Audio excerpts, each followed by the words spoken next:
सच सबसे पहले सबसे तेज।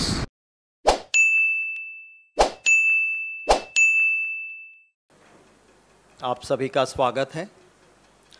आज माताजी के नव स्वरूप की आराधना के पावन पर्व नवरात्रि के पहले दिन आप सभी को मिल रहा हूं। कांग्रेस पार्टी की ओर से और मेरी ओर से आप सभी को नवरात्रा की बहुत बहुत शुभकामनाएं। आपके ज़रिए देश के सभी नागरिकों को भी नवरात्रा की शुभकामनाएं देता हूं।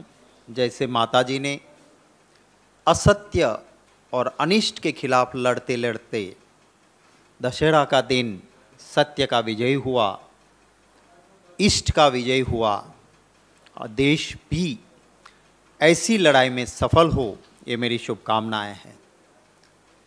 आज एक दूसरी भी शुभकामना हमारे पूर्व प्रधानमंत्री डॉक्टर मनमोहन सिंह जी का जन्मदिन है। मैं ईश्वर से प्रार्थना करता हूं कि वो स्वस्थ रहे और लंबी आयु उनकी रहे।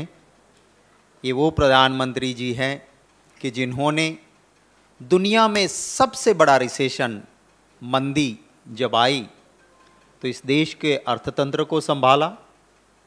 ना बहुत इंटरनेशनल मार्केट में कच्चा क्रूड महंगा होने के बावजूद ना पेट्रोल को ना डीजल को 100 का आंकड़ा छूने दिया, ना रसोई गैस 1000 या 1100 की हुई 415 में बांध के रखा।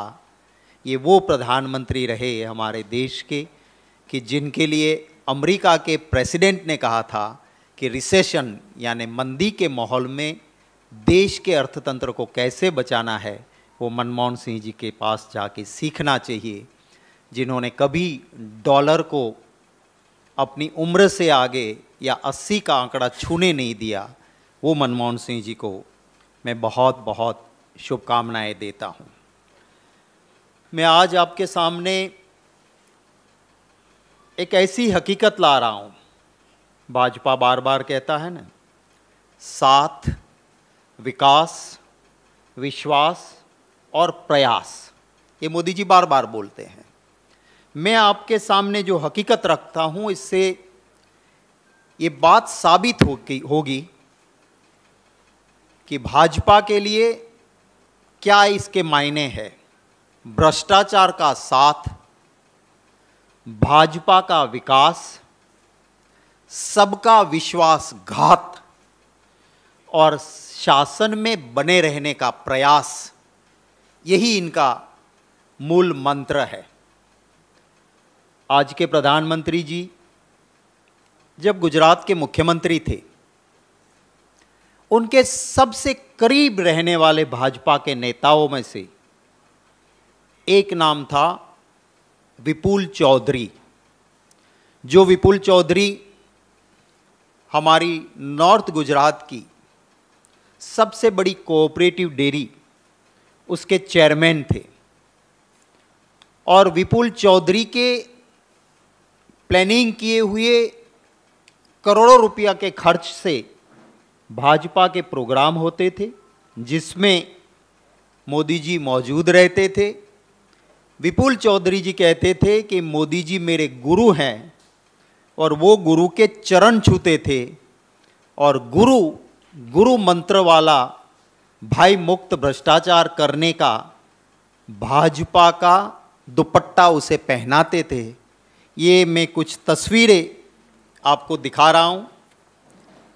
ये विपुल चौधरी के गुरु हैं मोदी जी, जिनके वो पांव छू रहे हैं। और ये भाई मुक्त भ्रष्टाचार करने का एक सर्टिफिकेट माने बीजेपी का खेस उसको पहना रहे हैं। इसके बाद ये दूसरा है जिसमें मोदी जी भाषण देते हैं। आनंदीबेन भी थोड़ी दूर बैठी है, पर मोदी जी के कुर्सी के पास विपुल चौधरी बैठे हैं। ये एक तीसरी तस्वीर है, इसका पूरा वीडियो है, जिसमें जिस दिन वीवी कुरियन जी की डेथ हो गई, उसी दिन सागर डेयरी में एक प्रोग्राम है। मोदी जी उस प्रोग्राम में कहते हैं कि मैंने रात को विपुल को फोन किया कि कुरियन जी की डेथ हो गई है तो आज का प्रोग्राम कैंसल करें।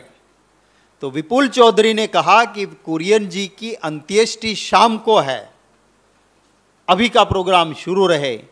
तो क्योंकि विपुल चौधरी का आदेश था, मैं इस प्रोग्राम में आया हूं। ये उनका एक वीडियो है जो मैंने साइड भी दिए, उसके ऊपर हैं। ये विपुल चौधरी और मोदी जी हैं जो लोगों को मोमेंटोज दे रहे हैं। ये मोदी जी ताली बजा रहे हैं और विपुल चौधरी दीप प्रागट्य कर रहे हैं फंक्शन में। ऐसे बहुत सारे फोटोग्राफ्स हैं, मैं आपको भेजूंगा। मैं ये कहना चाहता हूं कि उसके सबसे करीबी मोदी जी के विपुल चौधरी थे।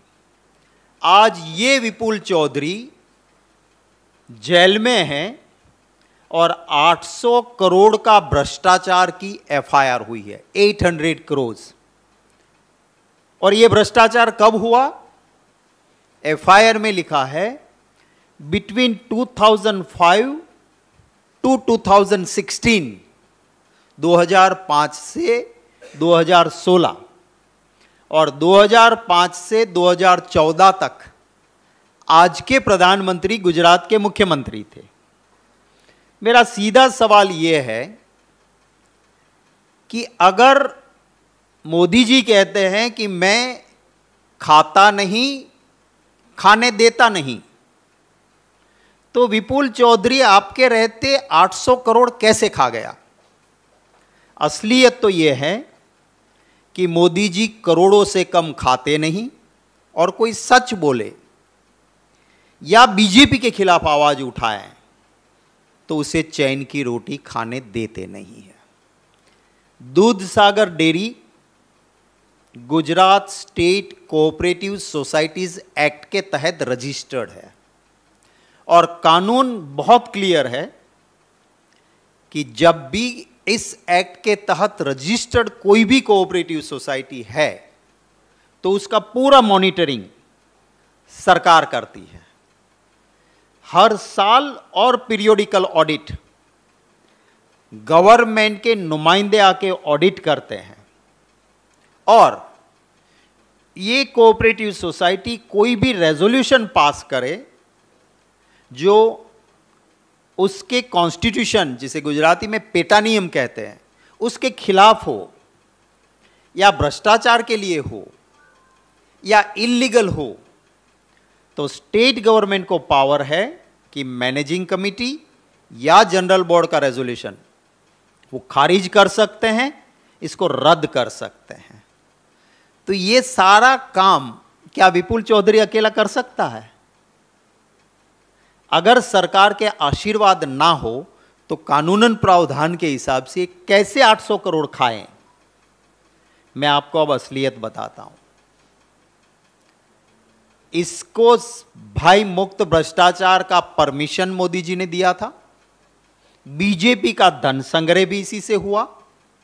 पर अब विपुल चौधरी ने चौधरी समाज की एक अर्बुदा सेना बनाई और इस अर्बुदा सेना ने गुजरात के चुनाव में बीजेपी के खिलाफ विपुल चौधरी और उनके अर्बुदा सेना के समर्थकों ने भाजपा के खिलाफ आने वाले चुनाव में चौधरी समाज को स्टैंड लेने के लिए कहा कि तुरंत एफआईआर हो गई।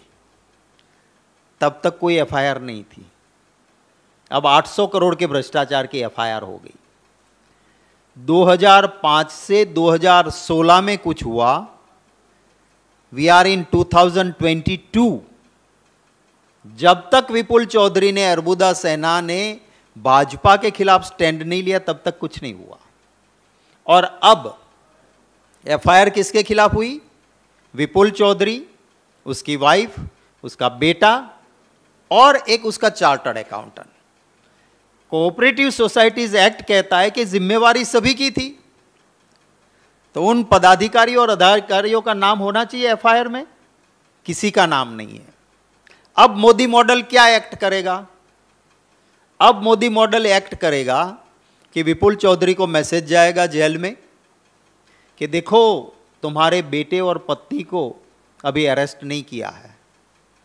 तुम्हारे समर्थकों को बोलो कि अर्बुदा सेना में ये स्टैंड ले कि बीजेपी को हम मदद करेंगे, तो हम तुमको जेल में सुविधा दे देंगे, तुम्हारी पत्नी और बेटे को अभी हम नहीं पकड़ेंगे, और जब केस चलेगा सरकार आपको मदद कर देगी, ताकि चुनाव के वक्त जिस चौधरी समाज ने, जिस अर्बुदा सेना ने भाजपा के खिलाफ स्टैंड लिया है, उस स्टैंड को वो बदल दे। ये मोदी मॉडल ऑफ गवर्नेंस है जो मैंने आपके सामने रखा है। मेरे कुछ सवाल हैं कि ये कहते हैं कि मैं ऐसा गवर्नेंस देता हूं कि जहां कभी भ्रष्टाचार होता नहीं है, तो फिर ये भ्रष्टाचार कैसे हुआ? मेरा दूसरा सवाल है कि 2005 टू 2016, जिसमें से 2014 तक आज के प्रधानमंत्री मुख्यमंत्री थे, और वो विपुल चौधरी को हर बार अपने बगल में रखते थे, और विपुल चौधरी के करोड़ों रुपये से बीजेपी के प्रोग्राम होते थे, तब ये भ्रष्टाचार कैसे हो रहा था? और आप बार बार, इवन कुरियन जी की डेथ होने के बावजूद विपुल ने कहा मुझे आना पड़ा, तो अब ये कैसे हुआ? मेरा एक और सवाल है कि जब तक अर्बुदा सेना बनी नहीं, विपुल चौधरी के समर्थकों ने एंटी बीजेपी स्टैंड नहीं लिया, तब तक आप चुप क्यों थे? अगर ये 800 करोड़ का भ्रष्टाचारी है, तो जब आपका पांव छूता था, आपको गुरु कहता था, तब आप उसको भय मुक्त भ्रष्टाचार करने की परमिट क्यों देते थे? हमारी मांग है कि 800 करोड़ के इस भ्रष्टाचार की जांच हाईकोर्ट के सिटिंग जज के जरिए उनकी निगहबानी में होनी चाहिए। दूसरी हमारी मांग है कि गुजरात कोऑपरेटिव सोसाइटीज एक्ट के तहत सारा मॉनिटरिंग, कंट्रोल और निगहबानी गुजरात सरकार की थी, तो ये पदाधिकारी और अधिकारियों की मिली भगत जिसकी है, उसका नाम एफआईआर में दर्ज हो।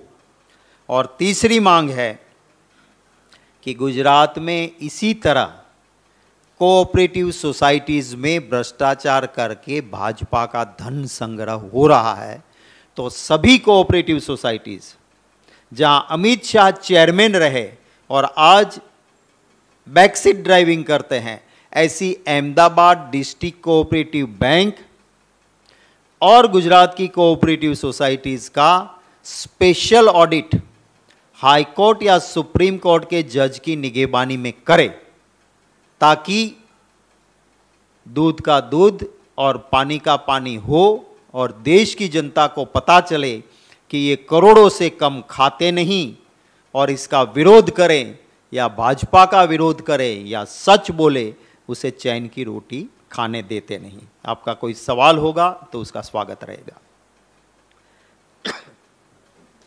Thank you, I appreciate. No सवाल।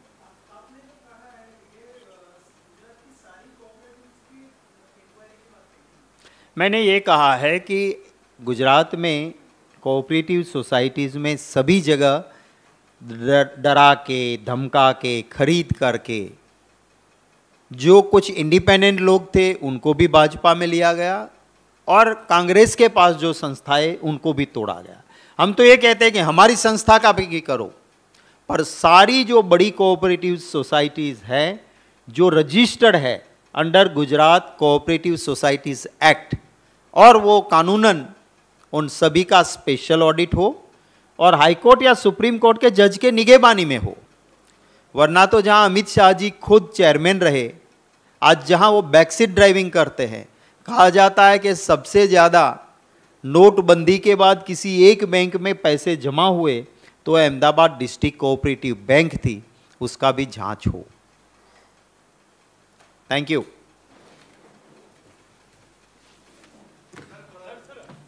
I thought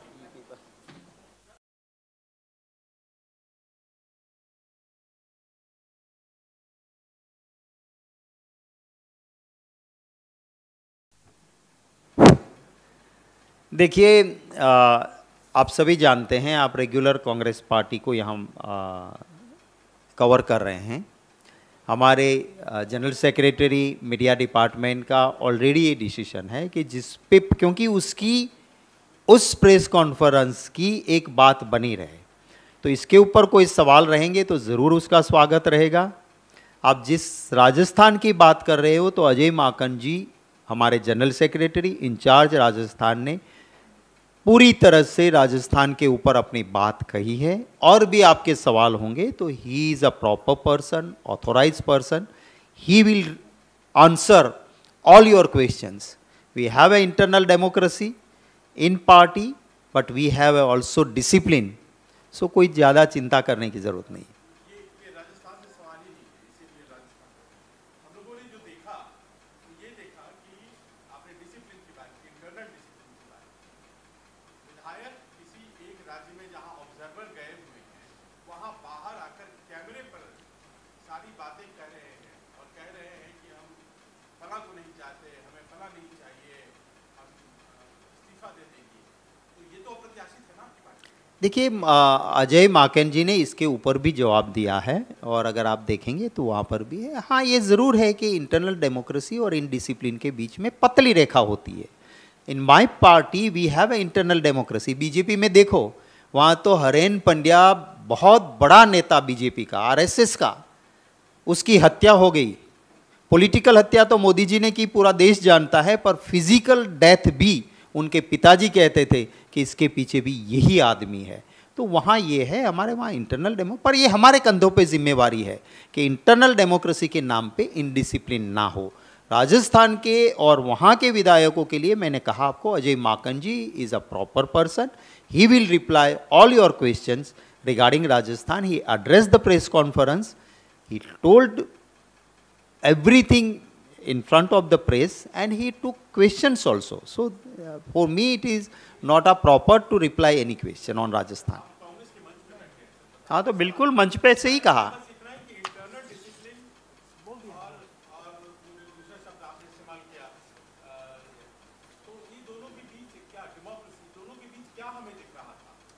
जी, राजस्थान में जो दिख रहा था वो मैंने ध्यान से नहीं देखा, अजय माकन जी ने देखा है क्योंकि वहाँ के प्रभारी है। तो आपको ध्यान से देखे हुए इंसान ध्यान से आपको जवाब देंगे, तो आप सवाल वहाँ करेंगे वो प्रॉपर रहेगा। Thank you very much again. आप सभी को नवरात्रि की बहुत बहुत शुभकामनाएं।